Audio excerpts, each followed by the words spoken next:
Ladies and gentlemen, brothers and sisters, I am Timothy Abiodun Olatokunbo Tubiyele. I'm a legal practitioner, over 44 years standing at the bar, the Nigerian bar. I am a Christian. I was born again 18th day of April, 1979. I'm a graduate of the Bible school. I passed out with distinction in 1994. I was ordained as an elder in the church in the year 2000. Why am I introducing myself? I have served in the church. I have served in Christian organizations, such as the Christian Lawyers Fellowship of Nigeria, International Christian Chamber of Commerce, Full Gospel Businessmen Fellowship of Nigeria. Why am I introducing myself? I want to speak on an aspect of Christianity many consider to be controversial. It's not controversial, and I want people to know I am not sent by any church or organization to defend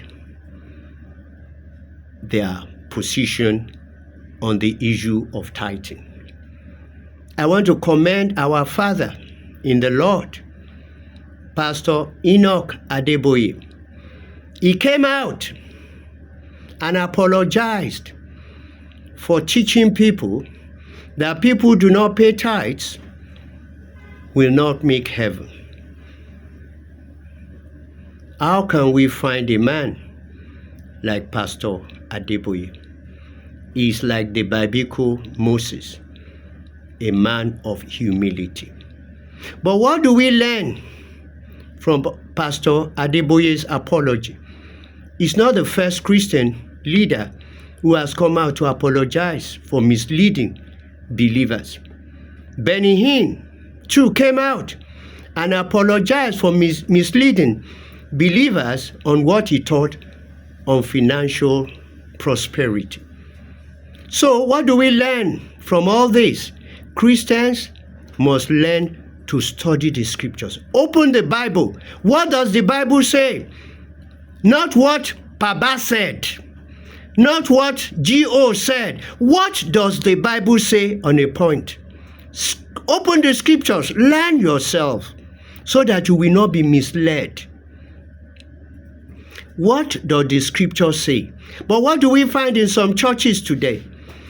They will be quoting, some pastors will quote the scriptures, and then they will start quoting the Baba in the same vein as in which they quote the scriptures. Some will even quote motivational speakers the same way they quote the scriptures. Christians can be easily misled. On the issue of tithing, my own understanding of tithing is that payment of tithe is necessary if we want the church to continue to function. It gives ready finances for the administration of the church. I went to a beach in Newcastle, and I saw a big cathedral, and I was attracted. Let's go and look at this big cathedral. I and my in-law went there. What did we find?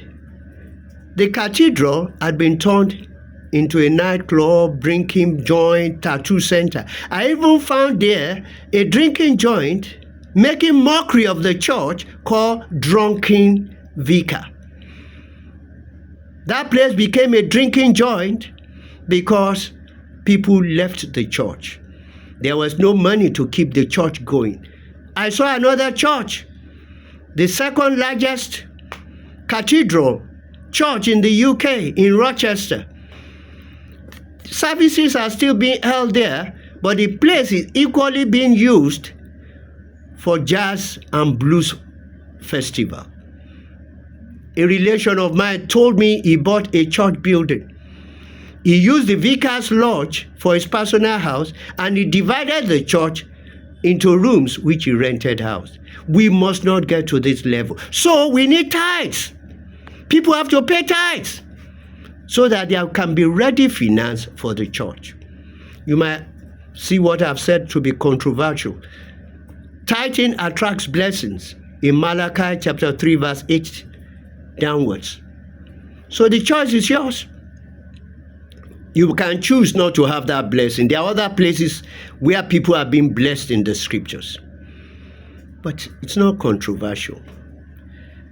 I will address other areas in which I believe pastors in Nigeria, in the United States of America, and other parts of the world have misled believers. Christians ought to demand apologies from other pastors and pastor. Good day. Thank you for listening to me.